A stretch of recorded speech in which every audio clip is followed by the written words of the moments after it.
So hello everyone, myself Umesh Washne and welcome back to my YouTube channel. आज हम करेंगे class 6 के maths के चैप्टर 5 का एक और नया topic. So now let's get started. So आज हम जो टॉपिक डिस्कस करेंगे उसका नाम है 3 डायमेंशनल शेप्स या फिर 3D शेप्स, है ना। 3D शेप्स, इसके बारे में जो अभी तक हमने स्क्वायर, रेक्टेंगल, रोम्बस ये सब पढ़े थे, ये 2D शेप्स होते हैं। 2D शेप्स होते हैं एक फ्लैट सरफेस, एक प्लेन होते हैं, प्लेन सरफेस मतलब सिर्फ एक सरफेस पे बनाते हैं। लेकिन क्यूबॉइड और ये सब जो हम ये 3D शेप्स पढ़ेंगे ये सारे होते हैं सॉलिड, ये सारे होते हैं सॉलिड जिनकी एक लेंथ, ब्रेथ, हाइट सब कुछ होती है, एक मोटाई भी होती है ना, जिसे हम पकड़ सकते हैं, एक सॉलिड। ठीक है, वो होते हैं हमारी 3D शेप्स। और 2D शेप्स क्या होती हैं? प्लेन सरफेस पे जो बनाई जाती हैं, जो प्लेन सरफेस होती हैं, प्लेन सरफेस की फिगर होती हैं, उसे हम कहते हैं 2D शेप्स। ठीक है, सो अभी हम जो टाइप्स ऑफ 3D शेप्स हम डिस्कस करेंगे, ठीक है। एक तो क्यूब डिस्कस करेंगे, क्यूबॉइड, सिलेंडर, कोन और स्फीयर। देखो उसमें क्या होता था, हाँ, मतलब इसमें 2D शेप्स में साइड्स है ना, एंगल्स ये सब। इसमें हम डिस्कस करेंगे सबसे पहले तो फेसेस, फिर एजेस, फिर वर्टिसेस। वर्टिसेस आपके कॉर्नर्स है ना। देखो 3D शेप्स में फेसेस होते हैं, फेसेस वो होते हैं प्लेन फ्लैट सरफेस। जो भी आपकी 3D शेप या फिगर है उसमें जितने भी फ्लैट सरफेस हैं, जितने भी नंबर ऑफ फ्लैट सरफेस हैं, वो आपके नंबर ऑफ फेसेस हो गए, फेसेस है ना, नंबर ऑफ फेसेस हो गए। यानी फ्लैट सरफेस एक फिगर में जितने हैं वो आपके फेसेस हो गए। एजेस क्या हो गई? जहाँ पे दो एडजेसेंट फेस, मतलब पास एडजेसेंट मतलब पास पास वाले फेस जब मिलते हैं उस लाइन सेगमेंट को, तो वो हमारी एज हो गई। जहाँ पे दो फेस मिलते हैं वो हमारी एज हो गई। ठीक है, वर्टिसेस क्या होती हैं? जहाँ पे तीन एक 3D शेप में जहाँ पे 3 लाइन सेगमेंट मिलते हैं जिस पॉइंट पर, उसे हम वर्टेक्स कहते हैं। प्लूरल फॉर्म है वर्टिसेस। ठीक है, उसे हम वर्टेक्स कहते हैं। ठीक है, सबसे पहले डिस्कस करते हैं क्यूब। क्यूब क्या होता है? क्यूब एक ऐसी 3D शेप है जिसमें सारे फेस स्क्वायर होते हैं, सारे फेस स्क्वायर होते हैं। ठीक है, ऑल फेसेस आर स्क्वायर, सारे फेस स्क्वायर होते हैं एक क्यूब में। ठीक है, अब क्यूब में फेसेस कितने होते हैं? देखो एक फेस, देखो एक फेस, ये नीचे वाला एक फेस, ये आगे वाला एक फेस, एक नीचे वाला एक फेस, एक ये वाला फेस, एक ये वाला फेस। कितने हो गए? 4 है ना, 5 हो गए। एक पीछे वाला, एक तो ये वाला, एक ये साइड वाला, एक ये साइड वाला। कितने हो गए आपके? 3। एक नीचे वाला 4, 5 है ना, और एक ये ऊपर वाला है ना, ऊपर वाला जो है, तो आपके हो गए 6 फेसेस होते हैं क्यूब में। एजेस कितनी होती हैं देख लो, यहाँ 2 फेस मिल रहे हैं तो ये एक एज हो गई 1, यहाँ 2 फेस मिल रहे हैं 2 है ना, 1, एक और ये वाली हो गई, ये की हो गई है ना, 1 2 3 4 5 6 7 8 और 9। एक और बार देख लेते हैं हम। पहले तो ऊपर की 4, 1 2 3 4 है ना, फिर नीचे की 4, 1 2 3 4, कितनी हो गई? 8। फिर आपकी कितनी यहाँ कितनी हो गई? 1 2 3 4। ये 2 फेस मिल रहे हैं तो ये वाले, ये 2 फेस मिल रहे हैं तो ये वाली, ये वाले 2 फेस मिल रहे हैं तो ये वाली, ये 2 फेस मिल रहे हैं तो ये वाली है ना। ये 4 हो गई। एक क्यूब है तो हमने साइड की 4 कवर कर ली, साइड की हमारी कितनी हो गई? 4। ऊपर देखेंगे तो 1 2 3 4, ये 4 हो गई। नीचे की देखेंगे तो 1 2 3 4, ये 4 हो गई। 4 3 12। एक फेस में, एक क्यूब में 12 एजेस होती हैं। ठीक है, वर्टेक्स कितनी होती हैं? 1 2 3 4 5 6 7 8, वर्टेक्स होती हैं 8। ठीक है, अब डिस्कस करते हैं क्यूबॉइड। क्यूबॉइड क्या होता है? All faces are cube, all faces are rectangle. इसके सारे फेस रेक्टेंगल ही होते हैं एक क्यूबॉइड के, एक क्यूबॉइड के सारे फेस रेक्टेंगल होते हैं। ठीक है, ठीक है। अब क्यूबॉइड में कितने फेसेस होते हैं ये देख लो, 1 2 3 4 है ना। पहले ऐसे ऐसी शेप होगी तो ये 4, फिर ऊपर नीचे 4 + 2 6, इसमें भी 6 फेस होते हैं। एजेस कितनी होती हैं? सेम 12 ही होंगी एजेस भी। देख लेते हैं फिर भी, 1 2 3 4, देखो इधर की 4, 1 2 3 4 5 6 7 8 9 9 10 11 12 हो गई। 1 2 3 4 5 6 7 8 9 10 11 12 हो गई। 12 एजेस होती हैं। वर्टेक्स भी इसमें 8 ही होती हैं, ऊपर की 4 और नीचे की 4। यहाँ पे 3 लाइन सेगमेंट मिल रहे हैं, यहाँ 3 मिल रहे हैं, यहाँ 3 मिल रहे हैं, यहाँ 3 मिल रहे हैं, यहाँ भी 3 मिल रहे हैं, यहाँ भी 3 मिल रहे हैं, यहाँ भी 3 मिल रहे हैं है ना, तो वो हमारी हो गई वर्टिसेस। तो वर्टिसेस भी क्यूबॉइड में फेस, एजेस और वर्टिसेस और क्यूब में तीनों सेम होती हैं, ठीक है। अब डिस्कस करते हैं सिलेंडर। सिलेंडर क्या होता है, आपकी एक मतलब 3D शेप है जिसमें नीचे के जो बेस होते हैं वो आपके सर्कल होते हैं। नीचे के बेस हमेशा सर्कल होते हैं, और जब आप इसे खोलोगे तो आपको मिलेगा एक सर्कल और बीच में एक रेक्टेंगल। इसे जब आप खोलोगे, मतलब मान लो इसे खोलोगे तो एक रेक्टेंगल मिलेगा, एक सर्कल मिलेगा, एक सर्कल मिलेगा, है ना। तो देखो ये आपकी एक सिलेंडर है, ये एक 3 डायमेंशनल आपकी फिगर है या शेप बोल लो, जो भी आप बोलो, जिसमें बेस क्या होते हैं, सर्कल होते हैं, जिसमें बेस सर्कल होते हैं, ठीक है। अब ये एक सॉलिड होती है, इसमें बेस सर्कल होते हैं और ये चीज़ एक सॉलिड होती है। तो ये आपका सिलेंडर हो गया, ये दो आपके सर्कल हो गए, तो ये दो बेस हो गए, है ना, ये दो बेस हो गए आपके। इसमें फेस कितने हुए, अब देखो फेस क्या होती है, फ्लैट सरफेस एक 3D फिगर में। ये तो फ्लैट नहीं है, ये तो कर्व होगा, है ना।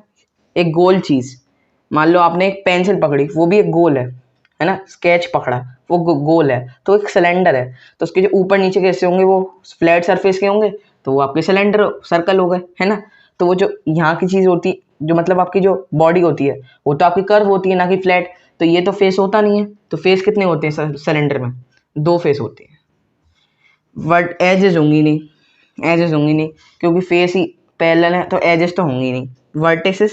वर्टिसेस भी नहीं होंगी जब लाइन सेगमेंट्स ही नहीं है, ठीक है। अब डिस्कस करते हैं कोन के बारे में। कोन भी एक ऐसा 3D फिगर है जिसका बेस होता है सर्कल, है ना। इसमें भी एक ही फेस होता है जो कि हमारा सर्कल है। लाइन सेगमेंट नहीं है तो वर्टेक्स नहीं है ना। फेसेस एक है, सिर्फ एक फेस सर्कल। एजेस ही नहीं है, जब लाइन सेगमेंट ही नहीं है तो एजेस क्या होंगी, है ना। स्फीयर क्या होता है, स्फीयर होता है जो आपकी बॉल, एक गोल चीज, बिल्कुल गोल चीज, वो आपकी बॉल हो गई, बिल्कुल गोल चीज, है ना। स्फीयर वो आपकी हो गई स्फीयर। ना इसमें कोई फेस होता, ना इसमें कोई एज होती, ना इसमें कोई वर्टेक्स होती। एक स्फीयर है, गोल बॉल है ना, जो भी आप मान लो, मान लो अमरूद, है ना, वो आपकी एक स्फीयर हो गई। इसे जब आप बनाओगे तो आपको सर्कल की तरह दिखेगा, लेकिन एक बिल्कुल ये 3D शेप है, एक सर्कल, एक बॉल है, एक गोल चीज है, ठीक है। वो होती है आपकी स्फीयर, ठीक है। आज अभी हमने डिस्कस करा क्यूबॉइड, सिलेंडर, कोन और स्फीयर, ठीक है। So now let's start the next topic. So हमारा नेक्स्ट टॉपिक है पिरामिड और प्रिज्म, ठीक है। पिरामिड क्या होता है, ये भी 3D डायमेंशनल शेप्स ही हैं, 3D शेप्स ही हैं। पिरामिड क्या होता है, इसमें एक सिंगल बेस होता है। वो सिंगल बेस कोई भी शेप का होता है, ट्राइंगल, रेक्टेंगल, है ना, स्क्वायर, कुछ भी हो सकता है। और बाकी सारे फेस, जो भी उसमें फेस होते हैं, वो सारे के सारे ट्राइंगल होते हैं। पिरामिड में सारे के सारे ट्राइंगल होते हैं। अब आपने सुना होगा इजिप्ट का पिरामिड, वो भी एक पिरामिड ही है ना। वो भी उसमें सारे फेसेस ट्राइंगल है ना, सारे फेसेस ट्राइंगल है। नीचे का फेस या स्क्वायर, रेक्टेंगल, जो भी है, लेकिन बाकी सारे फेस उसके ट्राइंगल है। बेस कोई भी शेप का हो सकता है, लेकिन सारे फेस ट्राइंगल होते हैं, ठीक है। और सारे सरफेस फ्लैट होते हैं, सारे फेसेस होते हैं, सब फ्लैट होते हैं, ठीक है। फेसेस तो वैसे भी फ्लैट सरफेस के होते हैं, तो इसमें भी जितने भी फेस हैं वो सारे फ्लैट सरफेस के। ये पूरी 3D फिगर पूरी फ्लैट सरफेस से बनी हुई है, ठीक है। अब आते हैं प्रिज्म पे। प्रिज्म क्या होता है, जिसमें 2 identical bases and the end which are parallel. मतलब जैसे कोई भी फिगर है, ये बना रहा हूं मैं प्रिज्म, ठीक है।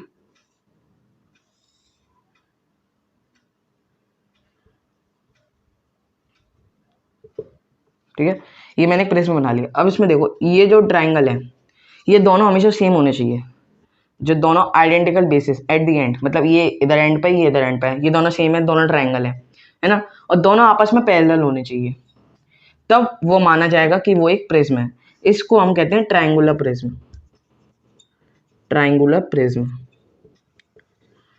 ये बात ध्यान रखना, प्रिज्म हमेशा एंड्स के ऊपर बेस होता है, हमेशा एंड्स के ऊपर ही प्रिज्म माना जाता है।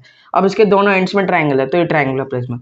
अगर कोई भी ऐसी 3D फिगर हो जिसके, ऐसे मान लो ये है ना, ये इसके दोनों एंड्स पे रेक्टेंगल है, तो ये रेक्टेंगुलर प्रिज्म हो गया। ये हो गया रेक्टेंगुलर प्रिज्म, है ना। ये हो गया रेक्टेंगुलर प्रिज्म। क्यों, क्योंकि इसके दोनों एंड्स पे रेक्टेंगल है। अगर दोनों एंड्स पे स्क्वायर है तो वो स्क्वायर प्रिज्म हो गया। दोनों एंड्स पे और भी कोई फिगर है तो वो ऐसा प्रिज्म हो गया। इसके दोनों एंड्स पर ट्राइंगल है तो ये ट्राइंगुलर प्रिज्म, इसके दोनों एंड्स पर रेक्टेंगल है तो ये रेक्टेंगुलर प्रिज्म। और इस रेक्टेंगुलर प्रिज्म का दूसरा नाम क्या है, इसे हम क्या कहते हैं, हमने पढ़ा था अभी, क्यूबॉइड। क्यूबॉइड है ना। स्क्वायर होगा, स्क्वायर प्रिज्म को क्या कहेंगे, क्यूब, है ना। और जिसके दोनों पे ट्रायंगुलर प्रिज्म में दोनों एंड्स पे ट्रायंगल है। और देख ये बात ध्यान रखना, ट्रायंगुलर प्रिज्म पे जो दो एंड्स के बेस होते हैं, जो दो हमारे आइडेंटिकल बेसेस होते हैं, वो तो ट्रायंगल होते हैं ट्रायंगुलर प्रिज्म में, लेकिन बाकी जो फेस होते हैं वो सारे रेक्टेंगल्स होते हैं। इसमें फेसेस की बात करी जाए तो 2 ट्रायंगल होंगे और 3 रेक्टेंगल्स होंगे, एक रेक्टेंगल, 2 रेक्टेंगल और नीचे वाला रेक्टेंगल, 3 रेक्टेंगल्स होते हैं, ठीक है। ये बात आप समझ गए प्रिज्म के बारे में। प्रिज्म अभी आपके में 2 ही तरीके के हैं, रेक्टेंगुलर प्रिज्म और ट्रायंगुलर प्रिज्म। ट्रायंगुलर प्रिज्म क्या होता है, इसके दोनों एंड्स में ट्रायंगल्स होते हैं और इसमें 3 रेक्टेंगल्स होते हैं फेसेस में और 2 आपके ट्रायंगल्स होते हैं। रेक्टेंगुलर प्रिज्म मैं आपको बता चुका हूँ क्यूबॉइड है, तो क्यूबॉइड के सारे फेसेस एजेस लग जाएंगे। क्यों रेक्टेंगुलर प्रिज्म क्यों है, क्योंकि इसके दोनों एंड्स पे रेक्टेंगल है और दोनों पैरेलल है। सही बात, पैरेलल होनी चाहिए। ये आपका सिलेंडर है, ये भी एक प्रिज्म है। क्यों क्यों प्रिज्म है, क्योंकि ये दोनों पैरेलल हैं, फ्लैट सरफेस है, फेस है ना, सर्कल है, भले ही सर्कल है, जैसे 2 फेस सर्कल होंगे उसे आप सिलेंडर प्रिज्म बोल सकते हो, सिलेंडर प्रिज्म बोल सकते हो। क्यों, क्योंकि इसके जो दोनों बेस हैं वो पैरेलल हैं और दोनों सेम है, स्क्वायर सर्कल सर्कल, ठीक है, दोनों सेम है, ठीक है।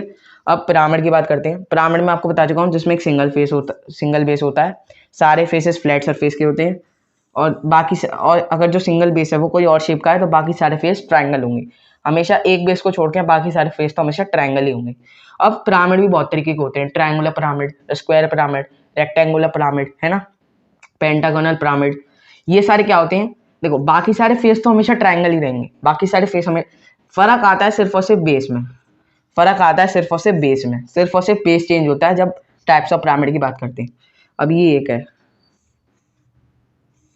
ना, ये एक है, ये एक है, ये एक पिरामिड है, ये से हम कहेंगे ट्रायंगुलर पिरामिड, है ना, ट्रायंगुलर पिरामिड। क्यों कहेंगे, क्योंकि इसका बेस है वो ट्रायंगल है, जो इसका बेस है वो ट्रायंगल है, जो इसका बेस है वो ट्रायंगल है।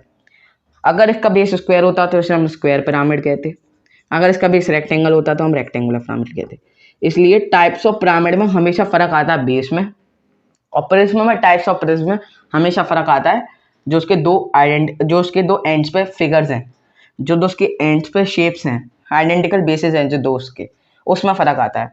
ट्रायंगुलर प्रिज्म में दोनों आइडेंटिकल बेस ट्रायंगल होते हैं, रेक्टेंगुलर प्रिज्म में दोनों आइडेंटिकल बेस, है ना, रेक्टेंगल होते हैं। और सर्कुलर मतलब सिलेंडर प्रिज्म में दोनों आइडेंटिकल बेस सर्कल होते हैं, ठीक है। ये था आपका टॉपिक प्रिज्म एंड पिरामिड।